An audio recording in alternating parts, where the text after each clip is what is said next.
Your mind has several components. And so what we've got to understand that most of what we do is we try to deal with this mind, which is the logical mind, or what psychiatrists call it, they call it the conscious mind. Now let me tell you what the conscious mind does. The conscious mind is your logical mind. The conscious mind is what 1 + 1 is 2. Conscious mind, you slap me, I'm going to slap you back. Conscious mind, eye for an eye, 2 for 2. Conscious mind says I got to work 40 hours a week to pay my rent, and I got to get 2 more jobs in order to stay ahead. Trying to make $1 out of 15 cents. That's what your conscious mind is saying.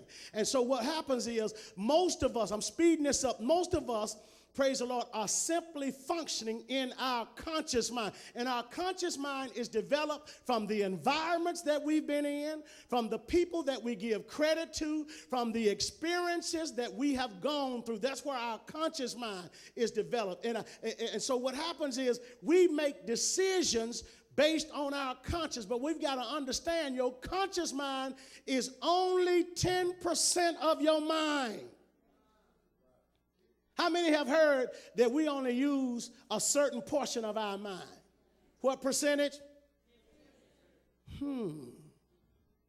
So it means that the majority of us are functioning only on our natural, logical ability. So what if logic tells you you took 11th grade English 3 times? The teacher stood you up, the history teacher stood you up in the front of the class and told you you ain't gonna never be nothing. Your grandmother told you that if he lives to be 10 years old, told my mama, if he lives to be 10 years old, I'll kiss your behind. At 30 years old, my mother told me in front of my wife and children that you'll never be nothing, you're a loser. So logically, that's the information that I have gathered on the inside of me. My pastor told me that when you leave here, you ain't going to do nothing but be a typical old Baptist homongering preacher. So logically, that's the information that I have gathered. My dad has said you ain't gonna never be nothing. Your lips so small you ain't gonna even grow a mustache. How you gonna rob a teenage boy of having a mustache? I mean, what y'all gonna take next?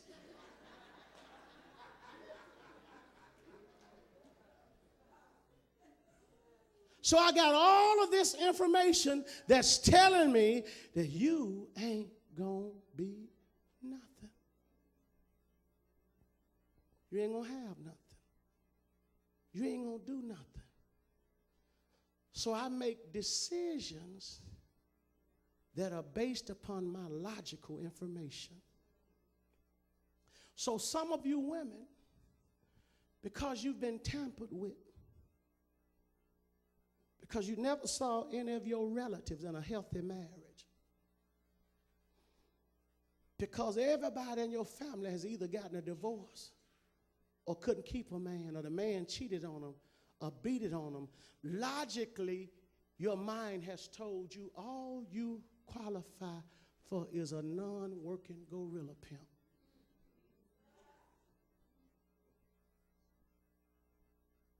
So even when somebody comes loving you, opening doors for you, helping you with them bad children, you run him away and you make stupid statements like, he too nice.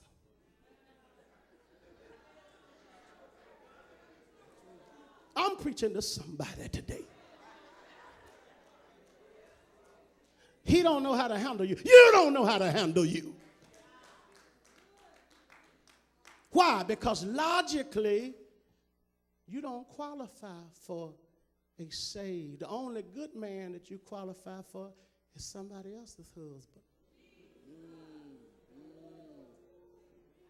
You're helping somebody. Am I really? Okay, say it again.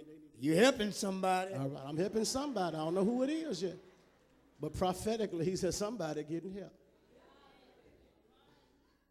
And so we make decisions based on our experiences, based on credible people like my grandmama, like my mama. like my daddy, like my pastor, like my teacher.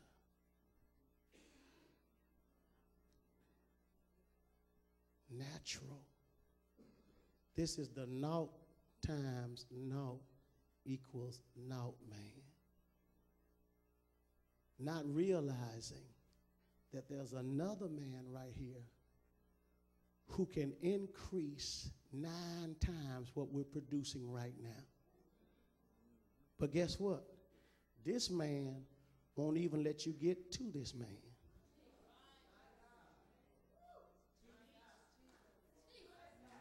He ain't gonna let you get to him. Because if you get to him, you're gonna change what he think you qualify for. So sometimes miracles will happen. You'll go find a good man. You'll go find a good job. You'll go get that 5-bedroom house. And then what will happen is, why? Because they slipped past him and got to him. And then what will happen is he'll say, wait a minute, I don't deserve this house. See, some of y'all use the recession to justify you losing your house. We got one member that bought 10 houses during the recession. Why? Because she had a different mind. Her mind was set in a different way. So what happens is when they go around that, then he'll say, because he's really the boss. If it was an army, he's the captain and he's the soldiers. The general makes all of the calls. So whatever the general says do, the army, whether they like it or not, somebody said like it or not. So here's how it works. Here's your logical, your conscious mind. Here's your submitted conscious, your subconscious, or your spirit. Here is the author and the finisher of your faith. Here is Christ, the burden removing, yoke destroying. Can I do this? Can I preach this sermon? Okay, all right. He feel good. He Christ. He anointed. He feel good. The burden removing, yoke destroying power of God.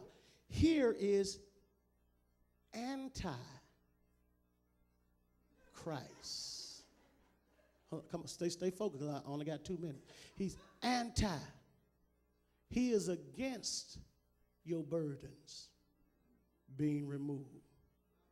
He is against, y'all getting this? He is against your yokes being destroyed.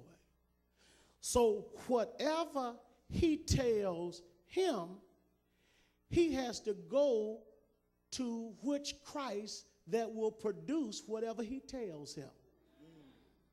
That's good. That's good. Is your wife here? He grew up, don't know if he did or not, but if he grew up in a house where there was an unhealthy marriage and mama and daddy fought or they wasn't together at all, and then he's been in relationship with women and dogged them out and talked crazy to him and used him because he was good, and they dogged him out. They took his money and they talked crazy to him, and then the Lord sends him that. Put the camera back on.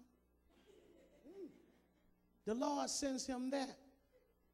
But logically, back on him, his mind doesn't think he's worthy of that.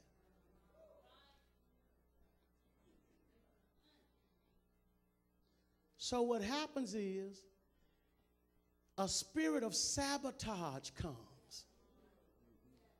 And he does stuff to run the God-ordained woman of his dream off. Why? Because he figured she gonna leave me. Spirit of jealousy gonna make her cheat, because who is that? Who you talking to? What that? Get off that Facebook, the devil. Get off of that. Shut up, girl. You ain't gonna have them fighting on my ship. So, because his mind really don't believe he qualified, so he gonna tell him, she cheating on me. He gonna tell his subconscious mind, she ain't no good, she up to something. And the subconscious mind gonna go tell Antichrist. So the very woman that God sent, he's gonna begin to do stuff to make her feel unappreciated, gonna make her frustrated, gonna make her angry, gonna make her esteem feel so low that when some little 19-year-old pants on the ground, gold teeth, said, what's up with you, shawty? So look good, you know what I'm saying, man? I know how to treat a woman like you know what I'm saying, girl, you know what I'm saying? Man, what's up with that bam, you know what I'm saying? What did it do? Toot and boot, baby, what's up with you, you know what I'm saying? And under normal circumstance, she'll say, get out of my face. But because she's being deprived of the affection, protection, correction that she needs at home, she'll listen. When on the other hand, if he says, God, I thank you for this good woman. And God, I'm going to position myself to where in the next 5 years, she ain't going to work for nobody but me. And he turns around and tells his subconscious that. And that's a burden on him. But he's convinced his subconscious mind, so the subconscious mind go talks to Christ, the burden remover, yoke destroyer. Are y'all getting anything out of this? Power of God. And then, can I tell a testimony? I told my wife when we got married, now she was making more money than me, better credit than me, had better education than me. I said, in 10 years, you ain't working for nobody but Big Daddy. My credit bad. I don't know if I had a job when I told her that. But in 10 years and 2 weeks,